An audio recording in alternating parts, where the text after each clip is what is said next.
Hi, my name is Jeph, and my favorite thing is storytelling and tabletop role-playing games. Welcome to the Finding Favorites podcast, where we explore your favorite things without using an algorithm. Here's your host, Leah Jones. Hello and welcome to Finding Favorites. I'm your host, Leah Jones, and this is the podcast where we learn about people's favorite things and we get recommendations without using an algorithm. Today's guest and I checked my email. We have been trying to connect since 2023, possibly. Our mutual friend, Jessie Dukes, has wanted this guest on the podcast since 2023 and finally made the introduction I'm looking at my email, February? Yeah. And it is early November 2024. We're making it happen. So I have the host of the Big Campaign podcast, Jeph Wilkinson. Jeph, how are you doing? I'm doing pretty well. How about you? Well, we were talking before we hit record. Adjusted for the election, I'm good. Yeah. It's been a real shit week. But I am excited to get to talk to you about some stuff that you love. And remember that there is joy to be found and work to be done.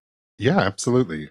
So we'll start with just a little chit chat. How do you know our friend Jessie Dukes from Upper Middlebrow podcast? 2 years ago, when I started Big Campaign Stories with a bunch of my friends, we made a Twitter account, or the X as it is now, and started putting ourselves out there, right? Let's make a silly little podcast with my buddies and see if people want to hear it. Mm-hmm. Because our setting is very much a corporate dystopia with its own rich oligarchs and fascist undertones, it appealed very much to Jessie Dukes because their own podcast was dealing with Snow Crash and Neil Stephenson. And part of our description for ours is very much kind of a Blade Runner-esque setting, or Snow Crash with magic. Nice. And so they reached out after hearing a few episodes, and we did some promo swaps, but I started listening to them as well, and that just kind of got me into listening to some fun takes on books that I hadn't touched in a long while. Yeah, I, same way, found Jessie and Upper Middlebrow and Chris on Twitter. I think someone retweeted it into my feed, and they were like, Leah, you got to get on this podcast. They're talking about Snow Crash, and of course that author's name is just out of my brain. Neil Stephenson. Good grief. Because I had maybe 8 years ago just gone through it was a year where I read like a bunch of Neil Stephenson, and it was just like all dystopia all the time. And that's maybe the last year I read a ton of books. So I started listening, and at the time Jessie was based in Chicago. So we were able to meet in person once before he left on his grand adventure. And he's been on the podcast a couple times, and we've got a crossover episode coming soon about robot friends. All right. Yeah. So tell me about Big Campaign. Big Campaign was just started originally, 20 some odd years ago, when all my nerd friends and I found tabletop role-playing games. A friend brought over the 3.0 D&D manual and said, hey, let's get this started. Let's start playing this game. And as we all kind of got into it, everybody wanted to run their own games and do things. But we had one game that was called the Big Campaign, which is when everybody was there. Mm-hmm. And then when some people couldn't make it, everybody had their own side games. Nice. Over the years, it just kind of kept going because I'm a huge Dune nerd. Yep. And Which is an endless... Dune is an endless source material. Yeah, I grew up with Dune. It's, my dad's favorite book. I've read it multiple times in a couple different languages. And I was like, cool. So I can just tell a story for as long as I want or as short as I want. And then when we ended that, my friends all really enjoyed it. So they said, hey, do you want to do another one?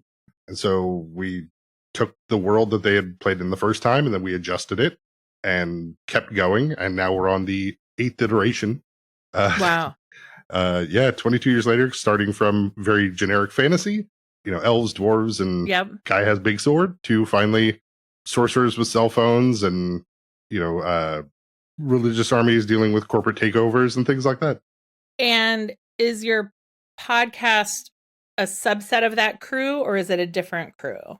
It is a subset of that crew. I picked several players that have been playing with me since the very beginning, and a couple of the newer friends I've made in the last decade or so that just were a lot of fun. at tabletop games and took to it very naturally. Also a bunch of big readers, which I find lends itself pretty well for. Yep. Yeah. And so we formed that. So it's a sub story kind of taking place in the 7th iteration that's more urban, more city set. We played one version of it where everyone kind of got to do their Marvel superheroes kind of thing, where you're playing characters that work for like Men in Black or Hellboy, like those secret organizations. You fight against horrific monsters from outer space. You're trying to save the world while trying not to get involved in geopolitics. But the podcast takes place on the ground level. So these guys are repo men and they're trying to collect for corporations to pay off their debts, while in the background, technically they've already played through all this. In the background, all their hero stuff happens. Okay.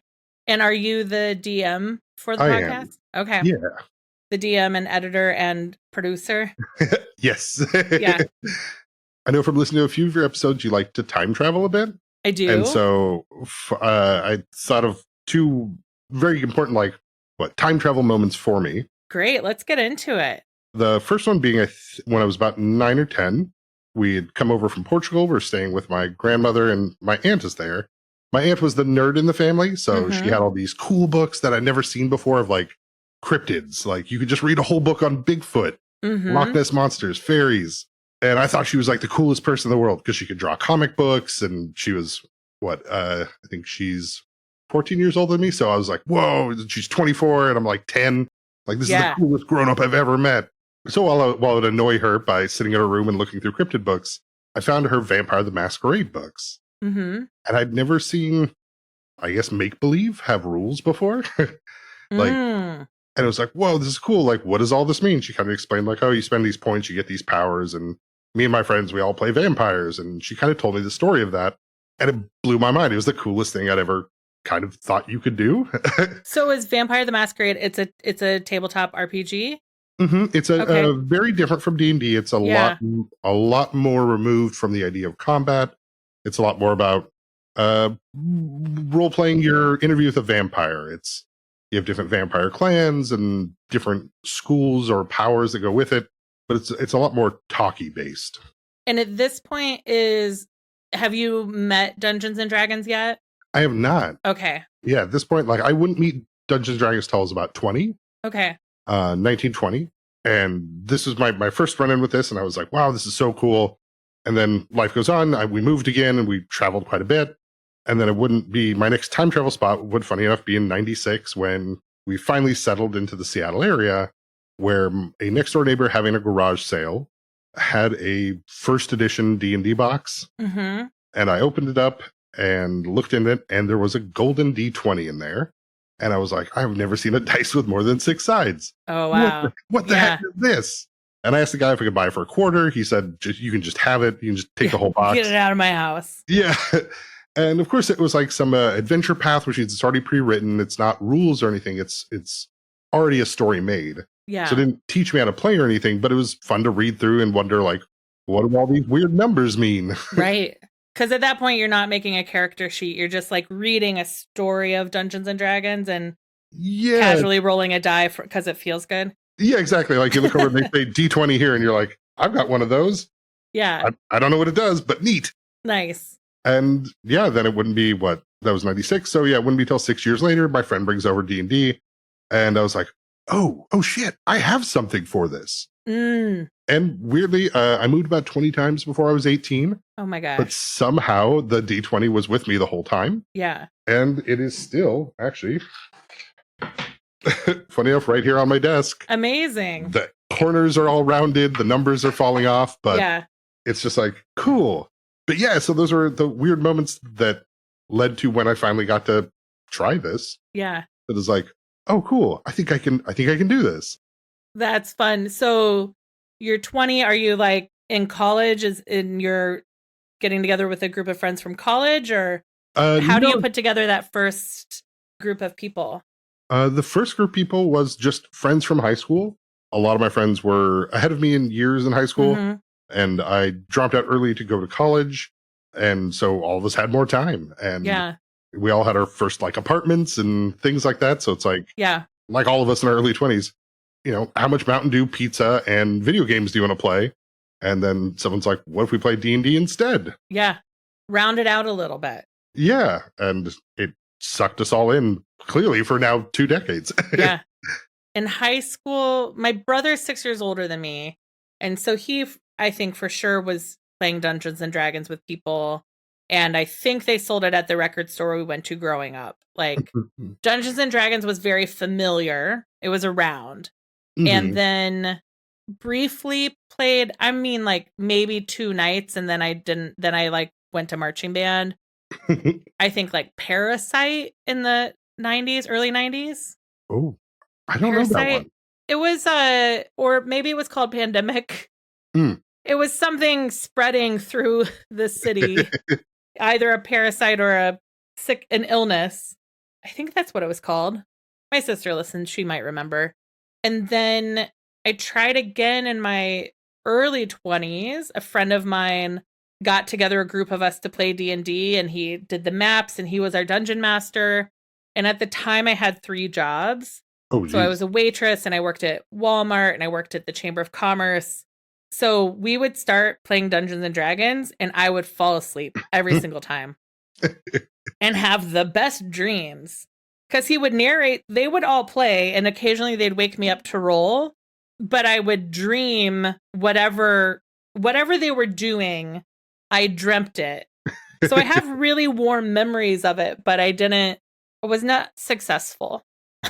That's funny. I think every group had the person who worked too much, who wanted to be there, that always fell asleep. Like there was always like, oh, leave that spot open on the couch for them because they'll be here in an hour. And when they get here, they might not last long. And that's fine. Yeah. They're here. Yeah. So you start playing with that second group.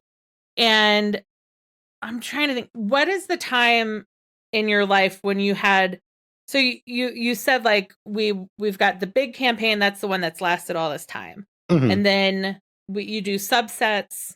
How many parallel games do you have going at any time?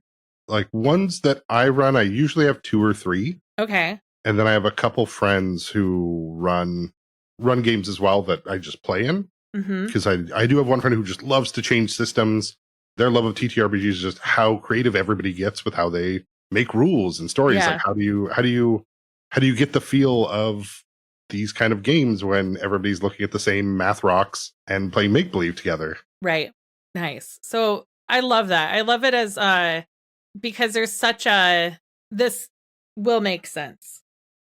Do you watch The Golden Bachelor or The Golden Bachelorette? I do not. I haven't seen those. Okay.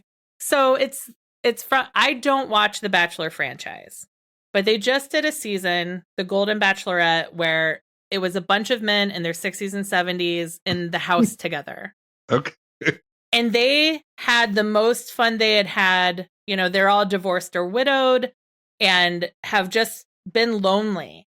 And they just had their reunion episode a couple nights ago, The Men Tell All. And it was like, instead of being mad at each other because they were competing over the love of a woman, they were just like, hey, remember all the jokes we made about farting? Hey, remember like how much fun we had in the pool, or when this person cooked the guacamole, or when this person like, it was like a true cure for loneliness for these men.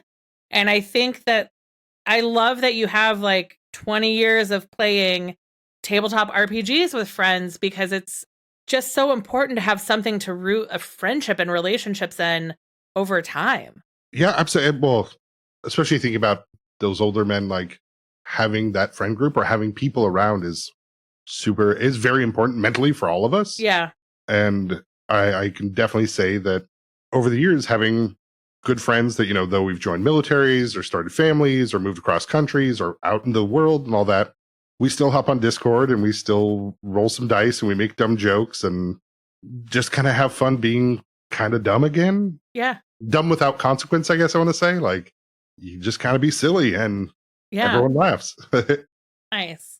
Do you have any in-person games, or are they mostly remote Discord games? They're all remote now, unfortunately. Yeah. COVID, of course, kind of knocked that out for everyone, but not gonna lie, it also became pretty cool to be able to do digital games, because friends that now, you know, I have friends in Cleveland and friends in Illinois and in North Ontario that they can play now that they couldn't before. Because now it's like, oh, okay, yeah, let's if you guys don't mind the time difference, let's hop on and roll some dice. And Nice. yeah, and I enjoy that opportunity was made for us. Yeah. But I do miss, sitting around in person. It's always cool to cook a frozen pizza, bring in a 6-pack of beer, and Yeah. roll on a big whiteboard and keep track of dumb numbers.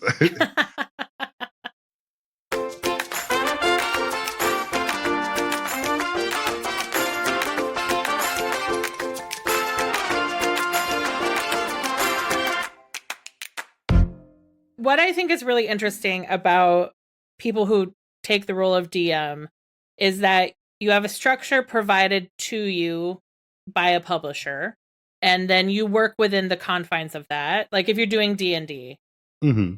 have you gotten to a place where you work outside of you don't work with published stories anymore, or do you always work within the confines of a published rules of a world? Oh, no.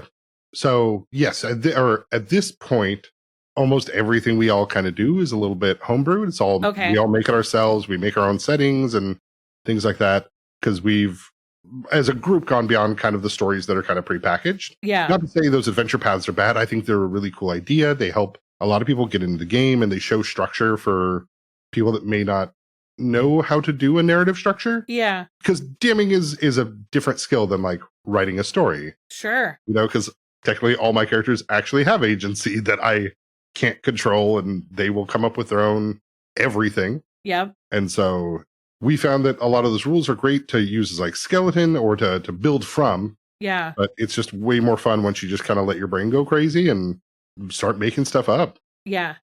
Do you have a design? Now, there's a lot on your website. You've got the world of big campaign stories. So, you explain the races, the locations, the corporations, the gods. Do you have the desire or goal to publish beyond? I'm not belittling what you've done. Do you ever lay awake at night and think about getting like a traditional games publisher to publish your adventures? No, I think making a podcast and sharing with people is the fun I kind of want of like, Yeah. of sharing those stories, because stories are any kind of, I don't know, stories are the things I really love. And I think TTRPGs really let people, regardless of language, culture, everything, kind of make stories Yeah. that are unique, that they can have those personal moments and memories with their friends and family and whatnot. So I've never thought of it in the idea of like, there should be, put it all in a book. It's something like if somebody said, hey, can you put this all in a book? It would be a crazy amount of work. It'd be kind of weird. Yeah. But it's never really crossed my mind in that fashion. Because even when I'm not playing, I still like just making stuff up. For our third iteration of the game, or at the end of the second iteration of the game, I think it was 2004, and there was worries about conflict and the geopolitical conflict of the world. And I just kind of said, you know what? I'm going to go take a break. And I'd saved up a bunch of money, and I just kind of took off for Europe. And I kind of spent 2 years just wandering around. And Wow. I'm going to use Citizens, so I was able to just stop and work wherever I kind of got wherever I wanted, and just spent some time. But the whole time while I'm riding trains through Austria or hanging out in Morocco or whatever, I had my drawing pad and I drew all my characters, and I started planning for my next big campaign. I was like, I'll eventually get back to America, and I'll call my friends up and be like, hey, you want to geek out again? Nice. And yeah, when I finally did, they were all super excited, and they were not ready for the amount of nerd I guess I'd put into this over that time. You're like, I spent a lot of time alone in Europe. I've got stories for you. Yeah. Oddly enough, a lot of castles in both this game and there. So you mentioned you grew up in Portugal, immigrated here. Your dad is an ESL teacher. So you grew up around languages. Mm-hmm. Have you ever done this in Portuguese, or is this an English only pursuit for you? So this is English only, though I do like to use Portuguese whenever halflings talk. Whenever halflings speak in their native language, then I use Portuguese for them. But I found that there's a large TTRPG scene in Brazil, but there's not one in Portugal. Last time I went back, I couldn't find a single book at any of the bookstores. I asked a couple people, I was like, hey, do you guys I thought I'd buy some dice for my friends. And it's like, hey, do you guys have, 20-sided dice of this? And they gave me that weird look of like, I can check with my manager. Right. And it's like, oh, okay. No worries. Cool. Yeah. Nope. I'm just a weird dude. Don't mind me. That's really interesting. Like what countries have the communities and which ones don't. Yeah. Cause I mean, I've run into a lot of German TTRPG people, and there's obviously a big market with like all the Norwegian and Swedish games that are coming out. So it's clearly there. And Yeah. there's a lot of cool stuff coming out of Brazil, which cheers, mostly a like, what is it? I kind of say they speak the American Portuguese, and Portuguese is kind of the British version. Yeah. Pretty stodgy. I studied it. My minor was Spanish in college. All my professors were from Murcia in Spain. So I had a very good I had that lisp. Yeah. And I studied abroad in Argentina. Okay. So the same, like, I was like, maybe I don't speak Spanish at all. Maybe I haven't been studying it for 5 years. So the regional accents, like you think accents only exist in like your first language. And then you start traveling and you're like, oh shit. Every language has regional accents. And it's wild. Yeah.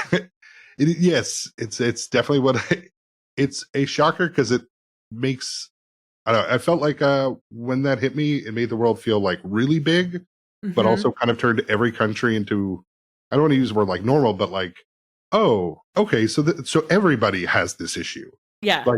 Like, oh, okay, this is, so I could probably get away if I make a joke here, like, not like those people up north, right? And they'll be like, oh, yeah, Northerners talk like this, or people from this island do this. And you're like, yeah. Cool. Everybody has that joke. I had a friend when I was in Argentina, Sebastian, who had, when you grow up in Argentina, at least this was the case in the 90s, when you learned English, you either learned the Queen's English or you learned American English. And so he grew up learning to talk like a British person. And when he finally got to study abroad, he went to Alabama. And when I met him, he had come back from studying abroad and he could do a perfect British accent and a perfect like Alabama accent. And it was amazing. So I love it. Yeah. Wow. Yeah, that's a spread. Yeah. Languages are weird. What? Have you been to Brazil? I have not. I've not actually been to anything south of Texas. Yeah. And I want to. It seems neat, but I always feel like I always want to see countries, I guess, that I want to see more countries that I can't understand the language. Because Portuguese, I had to study enough Spanish so I can converse in Spanish if I need to. Yeah. But Portuguese is my main thing. So it's like, I'm more interested in like, I'd love to go see Southeast Asia or more places, more places in the Eastern Bloc. I think I've been through like Poland and Czech Republic. Yeah. I'd love to be further in like Bulgaria or Lithuania and stuff like that. Yeah. I've been to Poland. The night I went on a group trip. They taught us a couple words to try and be polite. I retained nothing. And it was strangely a wonderful trip. And there's still a vodka that I buy that we had there. It's a buffalo grass vodka. Huh. It has like one piece of grass in the bottle. And it's a really mellow vodka. Like it's a sipping vodka, which I didn't actually knew existed. I don't think anybody did in their 20s. No. No. So you said, like I asked people, I have this little survey when they schedule to come on the podcast and like, what is it that you want to talk about? And you said TTRPGs and storytelling. When you say that, are you thinking, does storytelling for you go beyond tabletop RPGs? Yeah, absolutely. A lot of like my traveling gave me a lot of chances to meet a lot of people that you just normally wouldn't. One of my favorite things the whole world for that was sitting at bars and just hearing people's stories, right? Yeah. And different cultures, different places, and how they try to convey their information, or how you try to get that joke across when you're crossing language barriers in a couple different ways, or even just hearing, what weird stories do you have of your town? What cryptids do you have here? What anything that verbal transmission of moments and how they kind of stick with people. And it's just, I think TTRPGs give us all a great way, and especially for people that don't get out as much, a great way to storytell into things they could not experience. what is one of the wildest local cryptid or like local, like what are some of the wild local stories that still stick with you today? Oh man, what is it? So it was it was very choppy done. My sister is German, and her husband is Moroccan, Mm-hmm. and her husband really loved telling stories of just kind of like the ghosts you'd see in the desert and things like that. But he translated.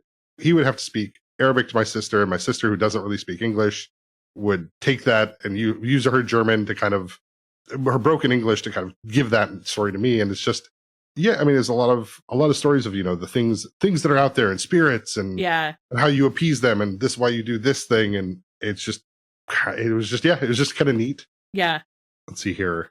I heard the same stories from like my my African grandparents of, kind of like, oh yeah, no, there's absolutely these monsters near the village. And you had to light a fire at night to make sure that these monsters would know your homes. They wouldn't bother you. Yeah. Kind of things. And all of those, I mean, all those sneak their way into my D&D and all my stories because it's a really fun way to kind of like not every all these stories have a purpose and they're obviously shared, though we can all look at it now and be like, well, it's kind of weird. You probably don't have ghosts.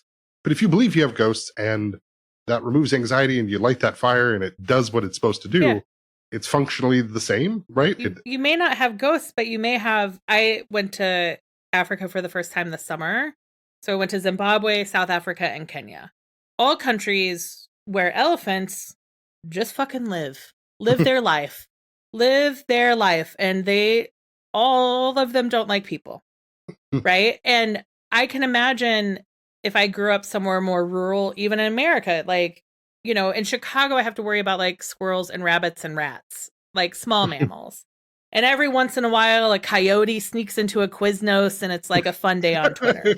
But like when you grow up somewhere where there's like actual wild animals, whether they're cats or elephants or crocodiles, big snakes, great. Tell your kids they're ghosts.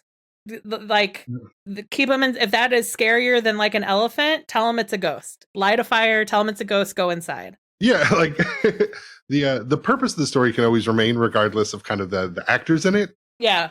One of the things I like to do when I'm traveling, because my dad is a house painter and a contractor, so that is where I assume this comes from, is I like to see how they're getting things done in other countries. Like, how are they carrying bricks, carrying sand, like construction? I like to just like sit at a cafe and watch construction in another country that may or may not have the same safety standards that we say we do, and it's like giant IKEA bags of sand on a pulley up a rickety ladder, or, like the moving trucks that are just ladders to go up to windows in like Amsterdam or Paris or Jerusalem, or it's like, oh no, you can't carry the boxes through the stairs inside. You got to take them on a ladder outside. Like, I love all that stuff.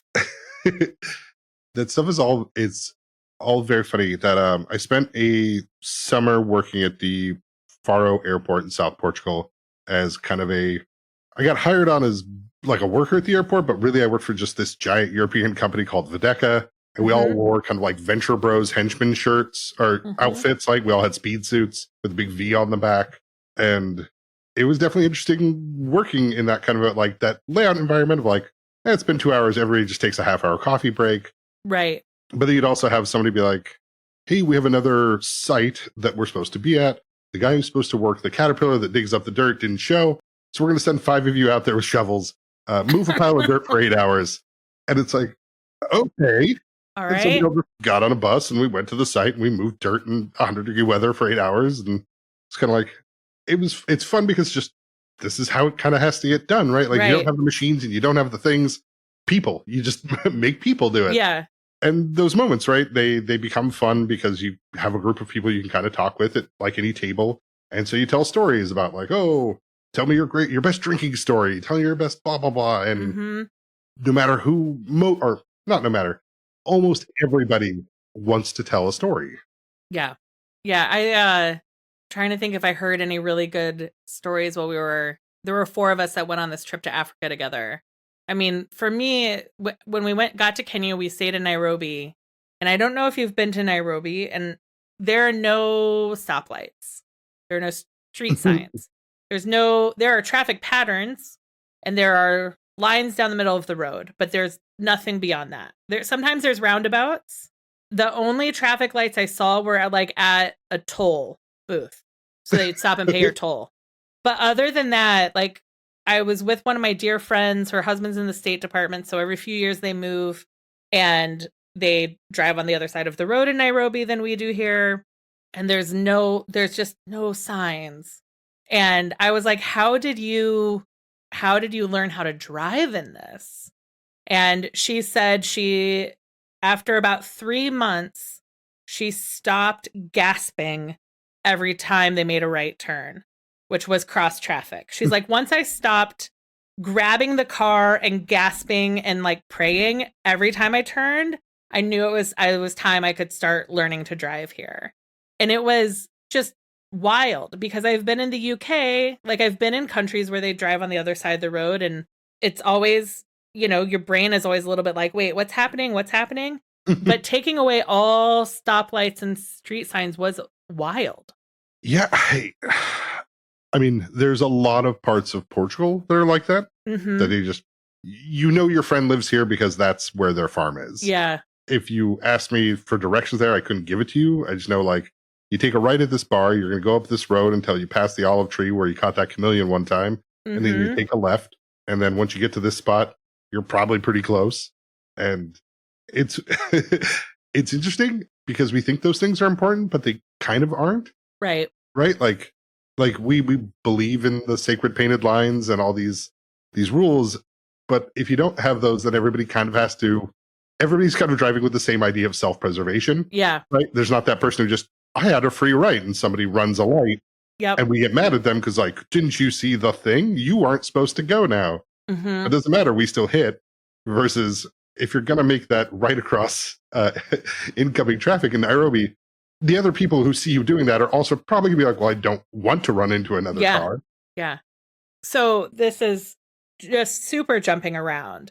Do you have any times over the last 20 years with your campaign where your players did something that you were completely unprepared? Either they rolled a natural 20 or they just revolted against whatever it was you thought was going to happen. And do you have any? You're laughing, so maybe you have one or two of those.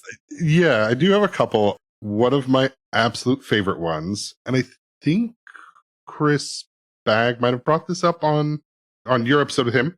Yeah. In the beginning there, that the first game we ran, very elves and dwarves, and players got stronger and stronger, and they beat up bigger things. They finally fought a big dragon, and then all of a sudden, out of nowhere, they put out a new book called the Epic Level Handbook, which said, "Hey, do you want your game to go past level 20? And here's all the rules to just play forever if you want." Okay. And turned all my friends hey, do you guys want to still keep playing these characters? And they unanimous, yes, absolutely. So I create a super over the top planar war. Giant, flaming undead minotaurs riding double-headed red dragons craziness.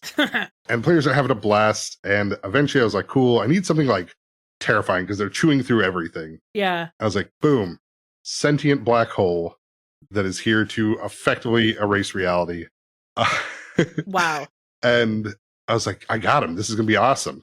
And, reading all the rules on this monster, I'm like, oh, cool. It's, arrows don't work against it because it's a black hole. Magic doesn't work on it because it's a black hole. And, the players are trying all the things that players do to figure out, how do we fight this? How do we do this? How do we handle this? The fighter character who's been playing the whole time was like, well, I think I'm going to rip it in half. And I was like, okay, sure. Go for it, buddy. What do you got? He's like, all right. So the wizard flies me over there. I'm going to land on the black hole. I'm going to try to break it. I was like, okay, cool. But there's this giant number you have to roll to not get melted because you're landing on a black hole, which he passed the number. So I was like, okay, sure. Your guy's standing on the black hole now. You're at the void of entropy and infinity. And he's like, cool. I'm going to reach down and I have this one power where it says I can break an object and I get a bonus to it. And I made the mistake of not reading all the way until the end of the monster. Uh-huh. Because the very end of the monster is the living black hole is created by God. So by that means it's actually a construct. It's not a living thing. It's a death robot made by gods, which means it can be broken if you can break this number. Okay. And so in that moment, that horror goes across my face, and I think my player realized there's actually a chance of this. And I was like, oh God, no, I didn't plan for this. And what is it? He used he used an ability that we'd all kind of forgotten. This is basically like once a day, if he's really angry and he's trying to break something, he can roll that 20 on it. It just treated as a natural 20. And he had a couple other things. And so he's like, cool, I got a 58 on my strength to break this black hole. And I'm looking at this book and it says, to break that, you need a 56. Oh man. And I'm like, all right, how do I describe this to you all? Victor jumps on top of this black hole and just breaks it like a jawbreaker. I mean, like you just tore a watermelon in half, but it's the size of a house and is a black hole. I mean, I don't know, guys. Yeah. He does it. And all of them, of course, cheer and everyone's happy. And they're like, that was such a fun session. And I still remember them leaving and just being like, fuck.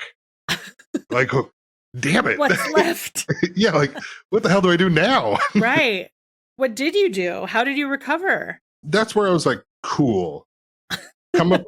I think that was the night I was like, I'm gonna start planning for next game, and we're just gonna wind this one down. You guys are gods. You'll be gods that people can worship in the next game, but you'll make new characters. Yeah. I think we've reached the natural end to this without me just saying rocks fall, everyone dies. Uh-huh. Amazing. Yeah, it's fun. I love that you also remembered it as crystal clearly as someone remembers a movie. Yeah, and that's the fun of those TTRPGs is that pretty much any of the players there will probably describe it like that as well. Yeah. As that's, stuck in their memories also. Yeah. And that's why I kind of love it, right? Like that's not something I would watch. I mean, not something you normally watch in a movie or a show. Yeah. And it's just born out of craziness and like, oh, how the hell do I even challenge these guys? Let's just do something weird. And they still find a way to beat it and it becomes more fun because I didn't think they could. Uh-huh. And so that really also helped me as a DM kind of go like, oh yeah, and there's a lot of people who can feel very adversarial in this role. That's not me. This is awesome. I love seeing them accomplish just the craziest things because all their brains work different than mine. So I never would have thought of that. Yeah, I would just be like, well, it's a black hole. If you get close to it, you're sucked in. End of, like, that's what a black hole is in my head. Like, that is how I understand it because that's how I understood it when I was 7. Yeah, I mean, that's right. Yeah, every sci-fi movie I've seen now still tells me that. Right. But, I guess what? Now I think about, like, I guess in modern times now, I'm sure there's an anime out there where somebody can punch a black hole. Right. I'm sure there's a Dragon Ball Z for that somewhere.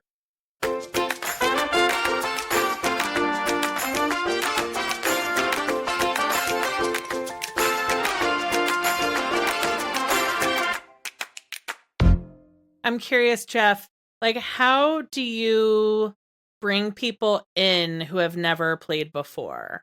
Like, what's your prescription? I like time travel. I like prescriptions.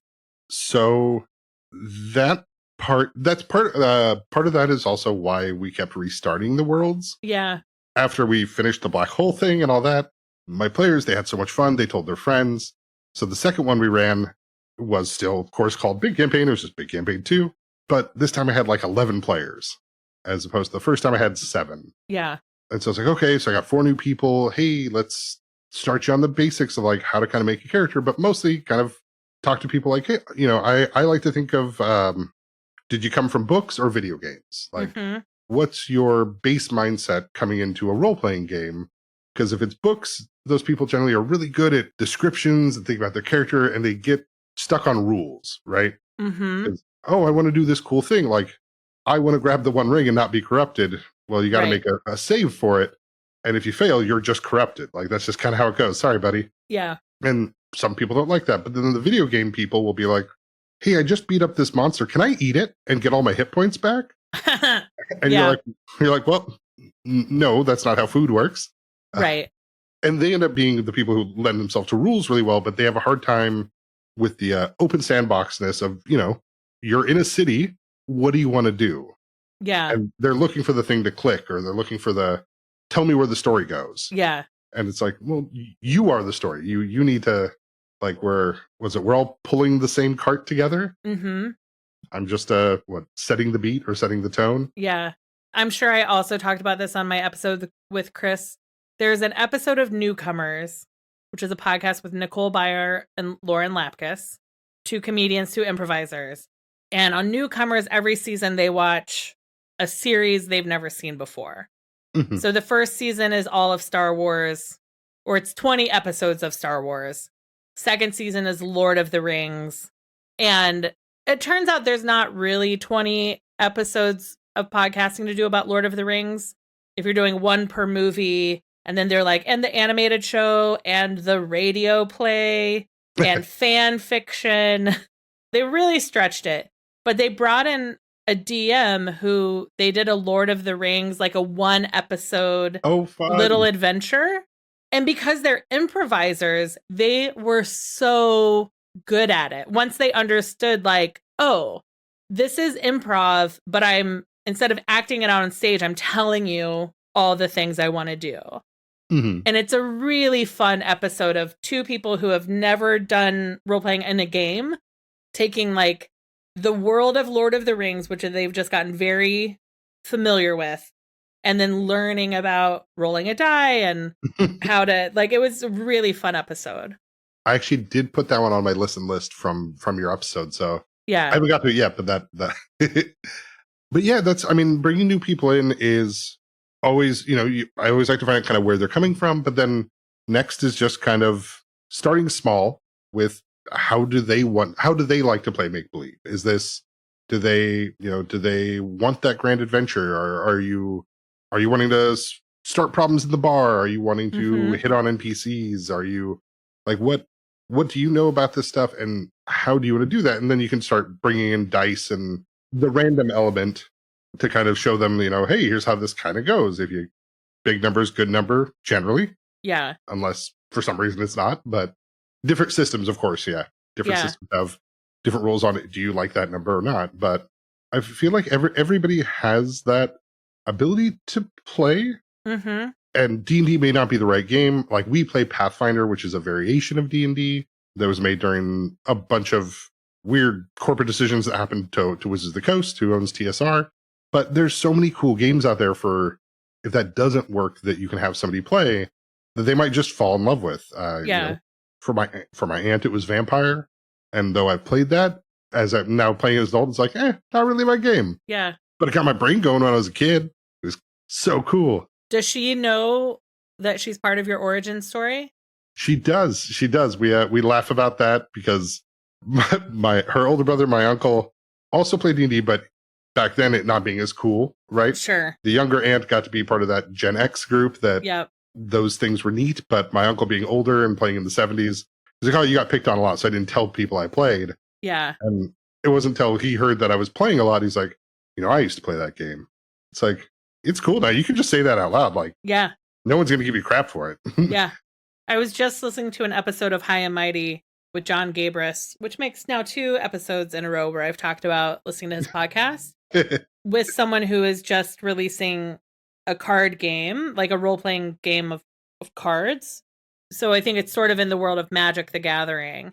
Mm. But the end of the episode was both of them talking about how fun it is now that you can that so many people play different types of video games, tabletop games, RPGs, in I guess post Baldur's Gate 3 world. Everybody gets to be really out and proud about doing this. Like, it doesn't carry the shame that we put on it for people in the 70s and 80s. And I was born in 84, so I grew up in a fairly nerd-friendly world, but it's also like a lot of my traveling meant growing up, I didn't have a lot of friends, so I read a lot of books. But even then, like, books were hard to kind of talk to people about sometimes. Like, if they aren't Dune, or they aren't, Right. The Foundation trilogy, or those big ones, Zelazny's The Amber House and things like that. It was always cool going to those used bookstores, and you could find all these crazy stories for small books that nobody knew, and you could read about them. And it isn't until, we get the internet that now you can talk to people about those really Right. niche things that caught your eye and took your, made your imagination go crazy when you were young. And now it's really fun to be an adult, and you can be like, oh, hey, do you remember this book? Mm-hmm. And somebody else did, and they made a TTRPG out of it now. And you're like, well, that's crazy. That's Like, awesome. Is there a fictional world that you have yet to explore that you're like kind of, so you said for a while you were doing a lot of castles because you'd been around Europe, and now you're doing this dystopian corporate espionage. Do you have on the horizon other places you want to take your group, or do you just really like to live in the world you're in and then take a break and come back? Yeah, normally it's live and take back. Recently though, it's really what the brainworm has really gotten into my head of I want to destroy my world and I want to do a post-apocalyptic game Yeah. where, history doesn't matter. There can be ruins to the old cities that they've once played in, but it'd be fun just to wipe that slate. Yeah. Like, how do you, take the story to its potential conclusion, or even how do you rebuild again, right? And that becomes a whole new fun place to think about stuff. And how do you do that? So that's what's been floating in the back of my head of like, how do I kind of destroy the world and not bug anybody? Right. You're like, look, I tried once, but you broke the black hole. Is there anything else about storytelling? I mean, there's so much more. Storytelling and tabletop RPGs that if you don't get to share it, you're going to walk away and be like, why didn't I say that? I guess I would just say that I feel like everybody should at least try it once. It's, it's been awesome watching friends, teach their kids, play those games with their kids, right? Even if the kids are not liking it, that's still a fun moment. Yeah. And we're seeing even people my age now, like their dads saying like, oh yeah, before you were born, I used to play, but we didn't have time when we had kids. And it's like, cool, 65-year-old dude, get back in here, man. Grab those dice. Let's get it. And it's great seeing the reaction of pretty much anybody. These are games for everyone. And luckily we live in a world now with like, especially podcasts, and the actual play scene is very large, where it's very cool to listen to group like, I listen very much, very much like the Clash of Crits podcast, which is, an all black cast. And so it's like, cool. It's very fun to listen to them, or the Rainbow Dice Club, which is an all queer cast, the three women that are also the players and the GMs at the same time, and they rotate between each other. Yeah. And it's just super neat because like I never thought about doing that, and it's so cool to kind of hear that work and to see it's a little bit like how we talked about like the accents. Like everywhere has accents, and it's kind of neat to see everywhere has these kind of ideas for stories that everybody kind of wants to tell. Right. Nice. Do you have any advice for people who are trying to find a group to join? Like, do you go to your comic book store? Like, I could imagine my friend Terry, who's been on a few times, he has a comic book store in Chicago, and I feel like he could probably be a Dungeons and Dragons matchmaker and get people placed into groups. But are there other tips for people who are like, I want to try this? And like, how do you find people? I mean, if I were to look for a group now, like if I didn't have the friend group I have, I would say finding Discords finding like actual play podcasts that you like to listen to and joining their communities, because most communities have a looking for group or have people reaching out. Yeah, a lot of those groups have ways for people to communicate with like-minded, either politically or culturally or that sort of thing, so you can explore those spaces in a safer way. I'm sure comic book shops are great as well. I mean, I'm a big Magic nerd. I'm a big D&D nerd of these things, but I also know that those places can become very insular accidentally. Yeah. Because change to groups sometimes can be hard for people, and they're happy in their community. And so, like, if you have a good place nearby that you can do that, always recommend, right? In person, it's a very interesting experience. It's a lot of fun to play in person. But if you are looking to get into that, then yeah, Discords, and I know like the Wizards of the Coast websites, Paizo, a lot of the creator websites have forums for that. But Discords are always kind of where I kind of recommend people to start, because you can see how the culture and the people interact before you interact with like, hey, I'd like to go play make-believe with you all. I think that's great. I am deeply involved in a number of podcast communities. So the top two are How Did This Get Made and Doughboys. Like, those are the Discords I'm in. I was the founder of Dax Shepard's official fan group for his podcast many years ago, but I backed out of that when I was like, oh, I am not a typical fan. You ladies have an energy that's very different than mine.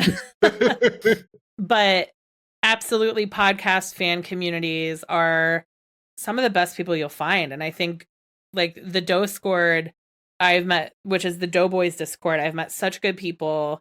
And I absolutely could find people to game with there. Like, that's a great suggestion. And I think if you go to the source of a real play podcast and then go to their Discord, you're absolutely going to find, like, if you like the vibe on the podcast, hopefully you'll like the vibe in the Discord. Yeah, exactly. And yes, sorry, that that terrible urge to keep explaining when we agree. Well, Jeph, where can people find you on the internet? Do you want to be found? Yeah, I mean, easiest spot, Big Campaign Podcast on Twitter at Big Campaign Pod. We do have a link tree there, but we have a Discord that a lot of us are in there. Jesse's in there, Chris is in there. We all nerd out and talk politics and books and dice rolling and stuff. And that's probably one of the best places. Otherwise, I mean, we're on Instagram, we're on all the usual spots, but you can hear us anywhere that podcast is normally found. Awesome. Well, thank you so much. This has been a delight. Nice to talk about something fun in a real shit week. Yes. No, for your December listeners. Hey, I hope December's really cool. I hope we all enjoy it and we all have a great holiday season. Yep. For us in the current moment, it's kind of a rough week. Yeah. You can find Finding Favorites anywhere you find podcasts. If you see us on Spotify or Apple Podcasts, please rate 5 stars, give us a thumbs up, tell your friends about us, subscribe, set it to auto download. It really helps the podcast, which is edited and engineered by Rob Abrazato. I'm your host, Leah Jones. And that's it. Thank you so much, Jeph. Yeah, thanks for having me. I had a blast. Thank you for listening to Finding Favorites with Leah Jones. Please make sure to subscribe and drop us a 5-star review on iTunes. Now, go out and enjoy your favorite things.